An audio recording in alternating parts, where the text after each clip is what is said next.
Começamos agora então mais um Unifra Entrevista, falando hoje sobre a água e o problema hídrico que tem afetado tantas pessoas e tantas populações, especialmente no Brasil.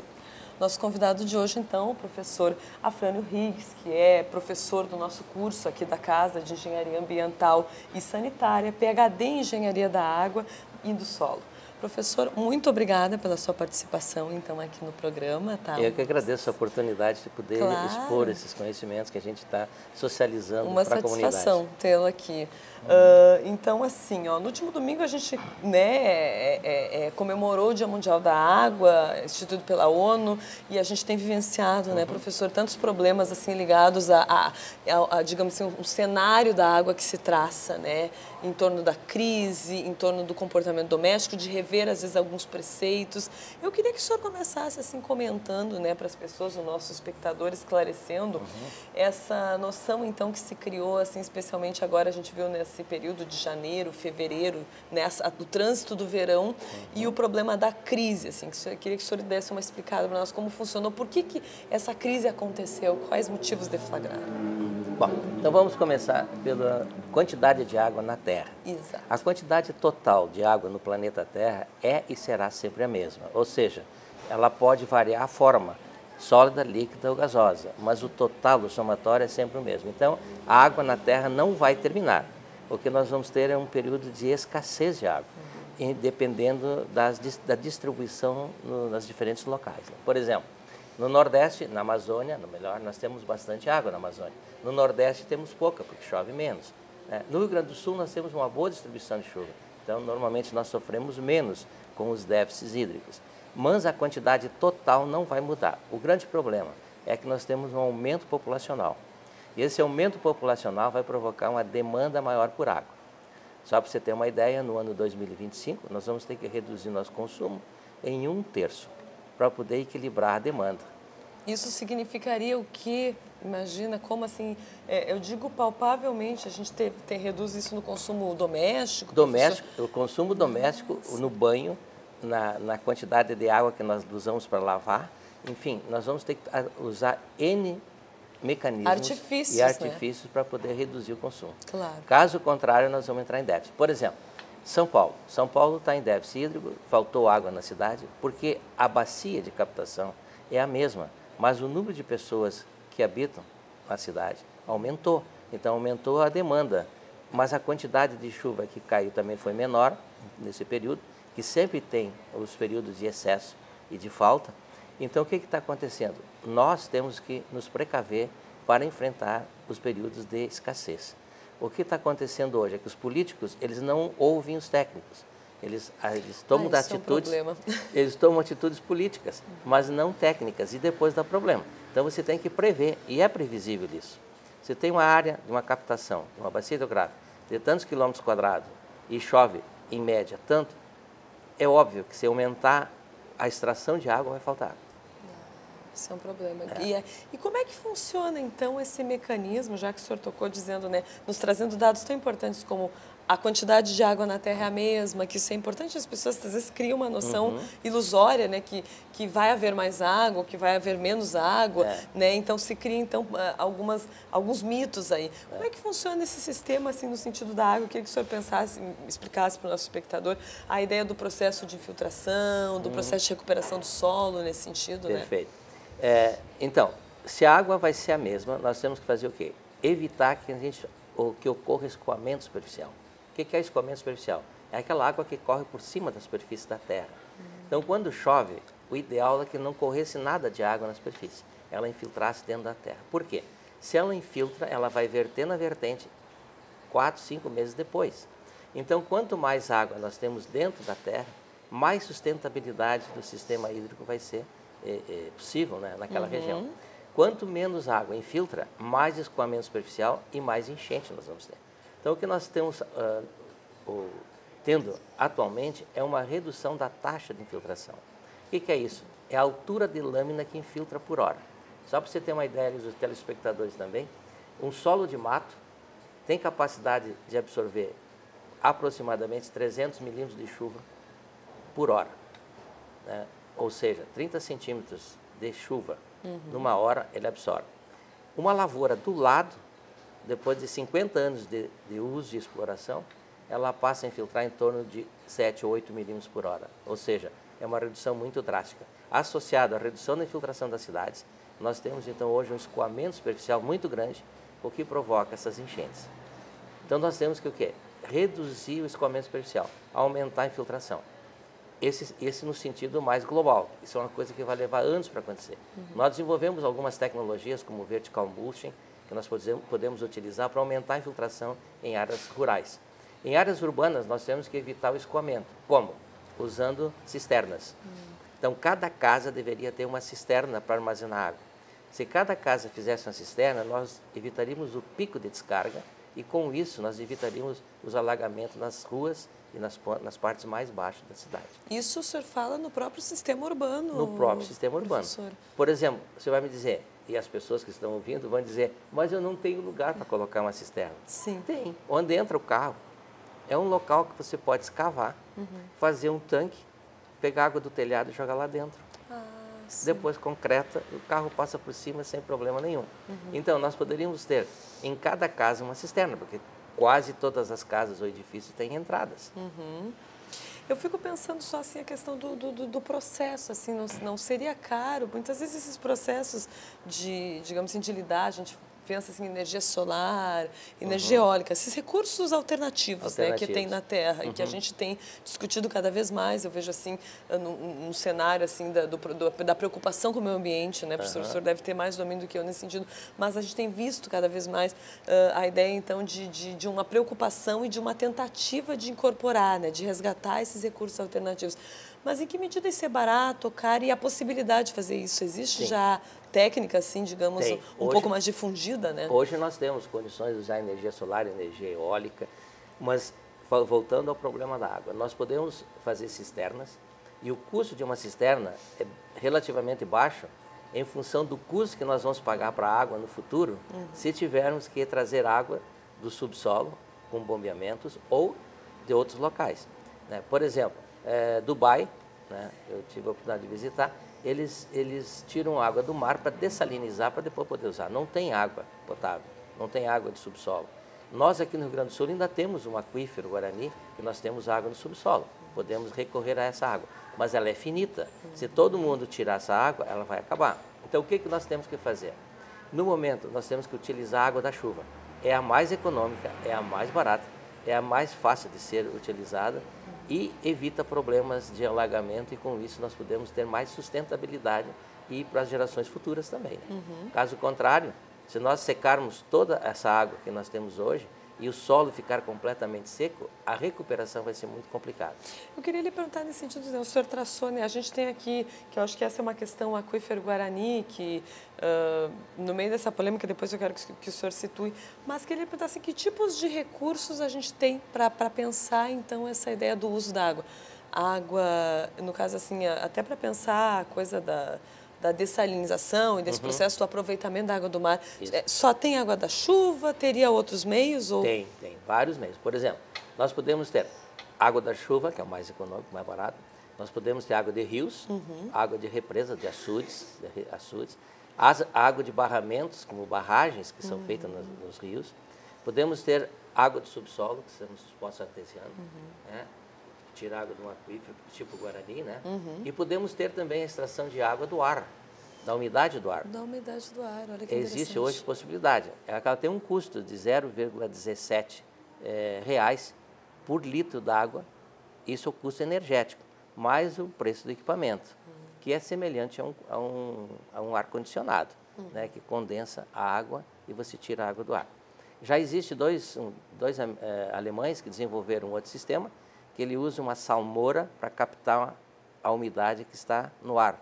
E depois tem uma maneira de recuperar essa salmoura e ela voltar de novo a absorver a água do ar. Então, é um sistema mais sofisticado em torres que estão também fazendo. E também tem a água do mar, que é a última opção, né, que é a mais cara. Então, você vê, mas dentro de todas essas possibilidades de água, a mais fácil, a mais disponível para nós é a água da chuva, que é a mais barata. Então, enquanto nós temos chuva, que nós temos aqui 1.720 milímetros de chuva no Rio Grande do Sul, a média, significa 141 milímetros por mês.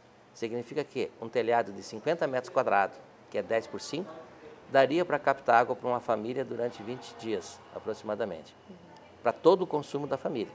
Agora, se nós reduzirmos o consumo, usando menos água, que nós vamos ter que fazer isso, nós estamos hoje fazendo um cálculo nas adutoras e no sistema de abastecimento hídrico das cidades, em torno de 220 litros por pessoa por dia.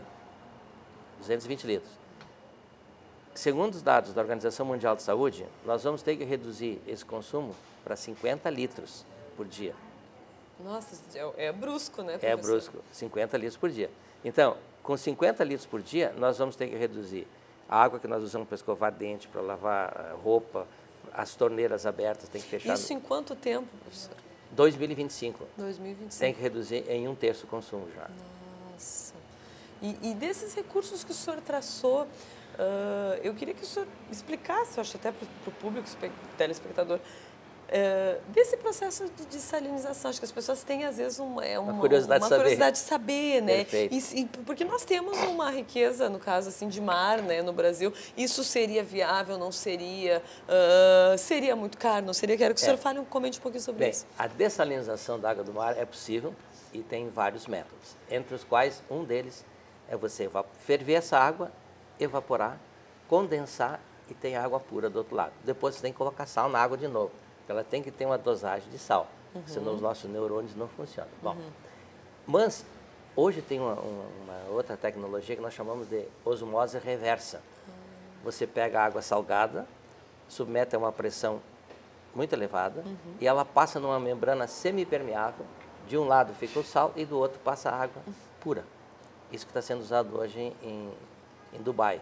Ou seja, com esse processo, nós conseguimos tirar o sal da água. Né? O custo é em torno de mais de $2 por metro cúbico para dessalinizar a água, o que é bastante caro, né? É muito caro, é muito eu caro. acho bastante. Para irrigação não dá, para usar é muito caro, né? Então, você tem outras alternativas que seriam mais econômicas. Pode-se usar também energia solar para condensar a água. Evapora, condensa e ela escorre, você vai captando. Em grandes áreas é possível fazer isso também. Agora, cada caso é um caso para ser estudado. Né? Claro. Não tem... Bom, então depois do intervalinho a gente volta falando mais um pouco sobre essa questão da água com a professora Fran.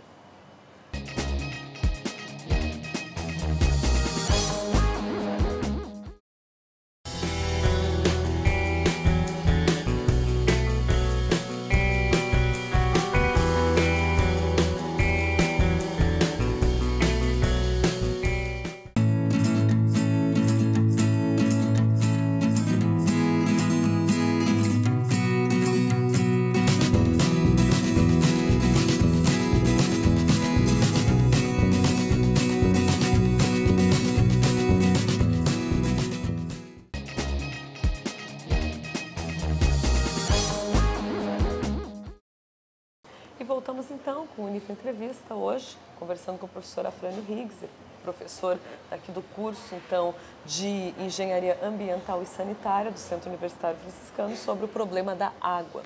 Professor, então a gente falava no primeiro bloco sobre esse uso de outros recursos, o processo de dessalinização, que é um processo caro, o senhor já bem remarcou, para o Brasil seria bastante complicado, embora a gente tenha uma massa de água salgada significativa, mas devemos recorrer primeiro a esses outros recursos, até porque temos a chance de recorrer. E aí eu lhe pergunto nesse sentido assim, ó, qual é o papel doméstico? Como é que as pessoas em casa também podem estar, além dessa questão que o senhor falou da cisterna no primeiro bloco, outras medidas, outros comportamentos, porque se até 2025 a gente tem que reduzir, a gente precisa criar uma consciência, né? Queria que o senhor comentasse sobre isso. Bem, o uso doméstico de água é em torno de 8% hoje, né, do total da água, né? 23% das indústrias e praticamente 70% que é da evapotranspiração, ou seja, as florestas, agricultura e etc. Então, esses 8% que a gente chama de uso doméstico, que é 8% do uso de água, nós temos que reduzir esse consumo. Então, vamos lá. Primeiro, você vai ter que diminuir o tempo que a torneira fica aberta. Então, isso hoje você tem torneiras que são automáticas, que você abre e ela fecha sozinha. Segundo, você tem que reduzir a pressão da água no sistema para que saia menos água por unidade de tempo. Então, são os arejadores que reduzem a pressão. Então, com menos pressão, você gasta menos água. Então, dá um dado interessante para você ter uma ideia. Uma família americana gasta 2.000 litros por dia, mais ou menos. Ou seja, 2.000 litros é muita água por dia. Por que eles gastam tanto? Porque nos Estados Unidos não tem caixa d'água. As casas não tem como colocar uma caixa d'água em cima. E é interessante, porque eu nunca tinha pensado nisso, né? Porque com o frio, 20 graus abaixo de zero, congela a água na caixa e rebenta, né? Claro. E rebenta as tubulações. Então, ela vem com alta pressão da rua. E com isso, eles gastam mais. Ou seja, quando abre a torneira, ela jorra com alta pressão. Os canos são enterrados profundo para não congelar. Então, esse processo, no Brasil, não é tão grave, porque as nossas caixas d'água provocam uma pressão menor, exceção dos prédios. Aí, nas casas, normalmente, dá 3, 4 metros de carga hidráulica, né? Sim. Não chega a dar muito. Então, esse é um dos pontos que você pode diminuir o consumo, quer dizer, usando arejadores e diminuindo a pressão do sistema. Bom, outra coisa, lavar louça com a torneira aberta, isso é um consumo muito alto. Então, você tem que largar a água, lavar a louça e depois enxaguar. Enxaguar no segundo momento, claro. No segundo momento. Então, você economiza água. Mas são todos dados assim bem interessantes que cada um pode fazer no dia a dia, né? E com isso reduzir. E com a cisterna, você pode usar a água da cisterna depois, coletando água da chuva, para lavar roupa, para lavar carro, para lavar calçada, para irrigar jardins, para lavar cachorro. Quer dizer, você tem uma quantidade de água da chuva que pode ser tranquilamente utilizável. Então, nós não precisamos se preocupar muito em termos de onde tirar. O que nós vamos ter que saber é economizar água. Economizar água. Porque a chuva vem de novo. Como administrá-la, né? Administrar o uso da água. É isso que nós temos que aprender, né? E não deixar para o fim. Porque o que está acontecendo é o seguinte, ó, como chove cada 2 semanas no Rio Grande do Sul, as pessoas acham que não vão ter problema de falta d'água. Mas acontece que nós vamos ter estiagem de 3 meses. Isso cada 2 a 3 anos. Então, nós já tivemos em 2004, em 2006 e temos em 2008 e, não sei, 2014, 2015, provavelmente tenhamos outra escassez, outro período de escassez de água. Ou seja, vai ter 3 meses sem chuva. Isso é normal, né, no esquema. Nós analisamos, eu e uma equipe de professores da universidade aqui da Unifra, fizemos uma análise das distribuições de chuva. Não está chovendo menos.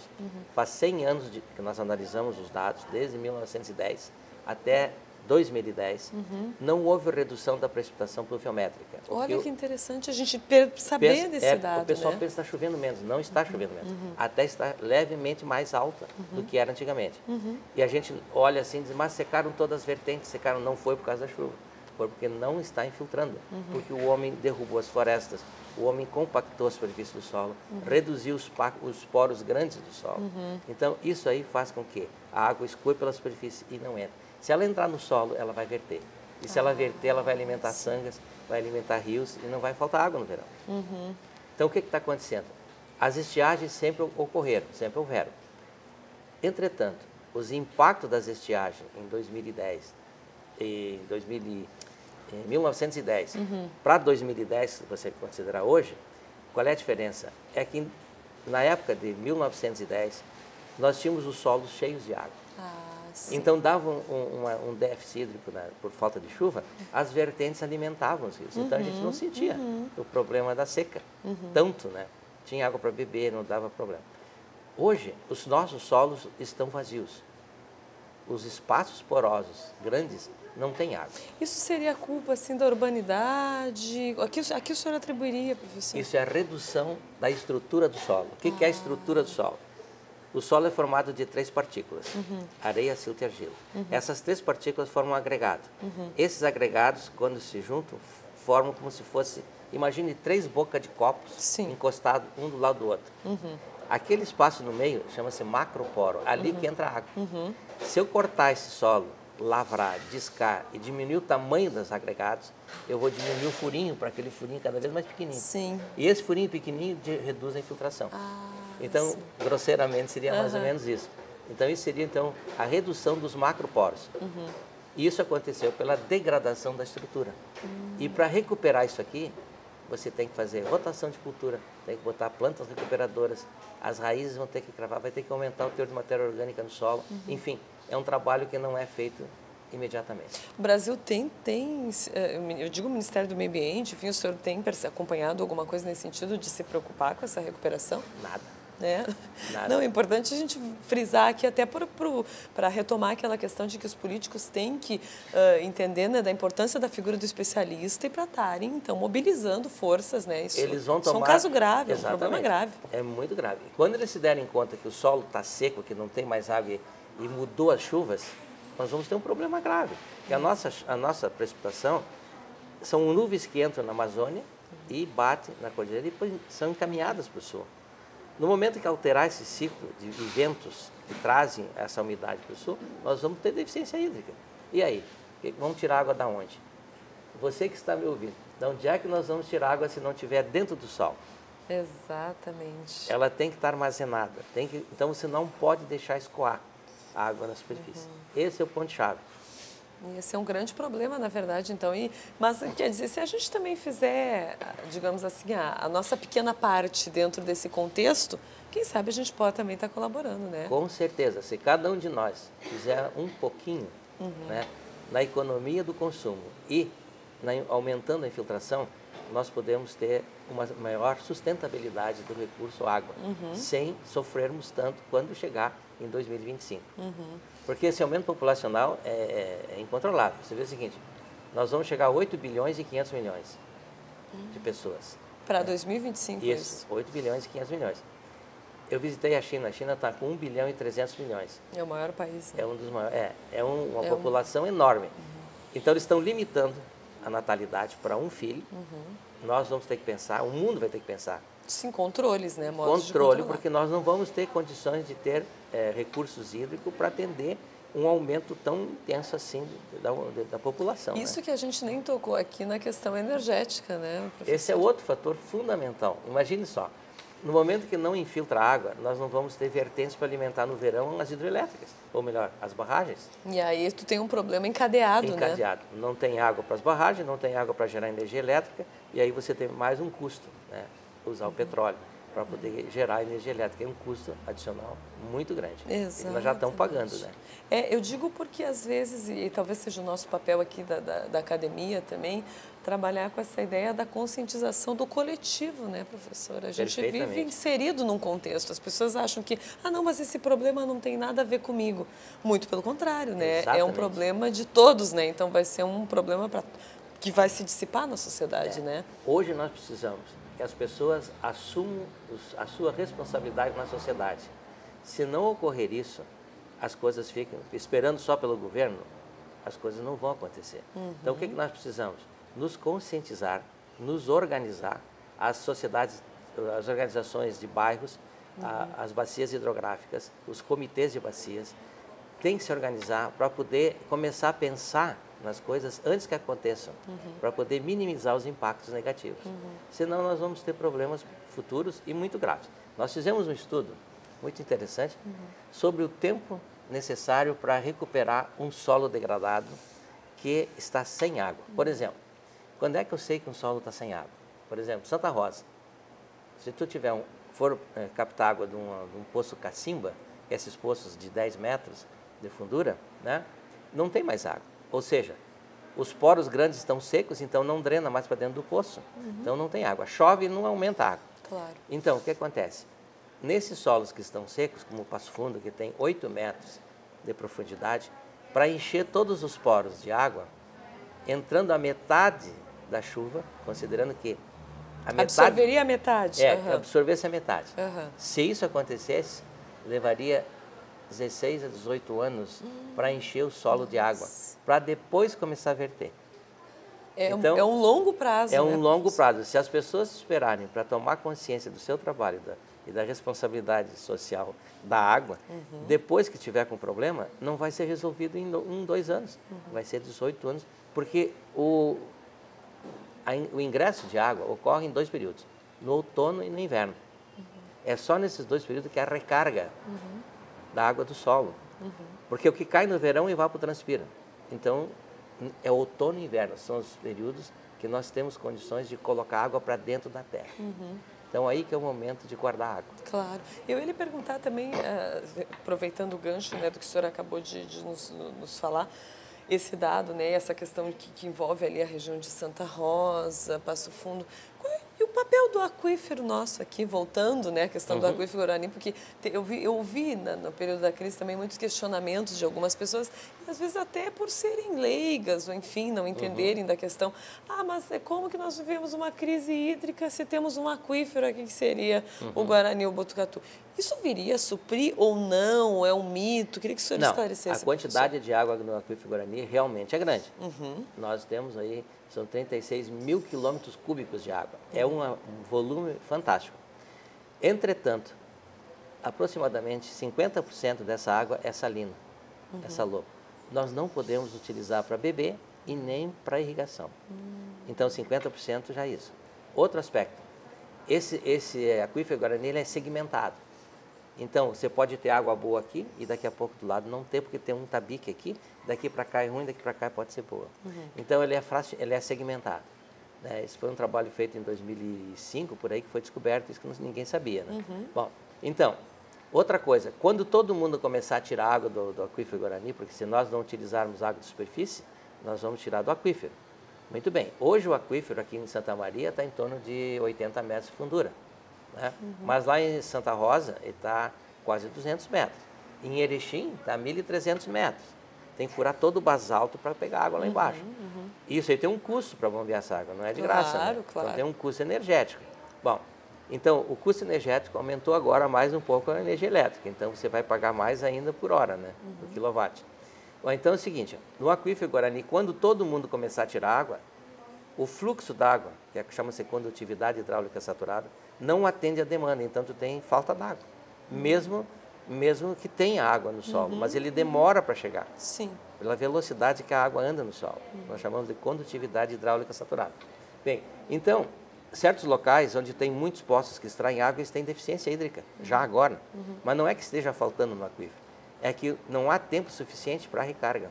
Ou seja, tu tira a água do poço, como o poço tem um volume pequeno, ele seca, ele baixa. Então ela tem que vir até ali para poder alimentar o poço. Então nas regiões como aqui na Coca-Cola, que tem 5 poços que tiram água, eles às vezes têm problema de fluxo. Né? E em várias cidades que abrem muitos poços, um compete com o outro. Então nós vamos ter problemas, mesmo que tu tire água do subsolo, da velocidade que a água vem para fornecer ou ficar disponível para ser captada. Bom, da última mensagem do programa, que já está acabando, eu acho que o que vale a pena mesmo, então, né, professor, é a velha e boa chuvinha e a economia em casa, né? Economia em casa, exatamente. Aproveite o máximo a água da chuva, evite o desperdício e é uma maneira que você pode colaborar para a sustentabilidade dos recursos hídricos. Joia, muito obrigada, professor, pela sua participação aqui no Unifra Entrevista, né, com esse tema tão importante, que a gente possa ter outras oportunidades aqui, então, de estar falando e conscientizando cada vez mais as pessoas sobre essa questão da água que diz respeito a todos nós. Eu que agradeço a oportunidade. Joia, muito obrigado. Muito obrigada. O Unifra Entrevista hoje fica por aqui, voltamos na próxima semana. Obrigado pela audiência, até lá.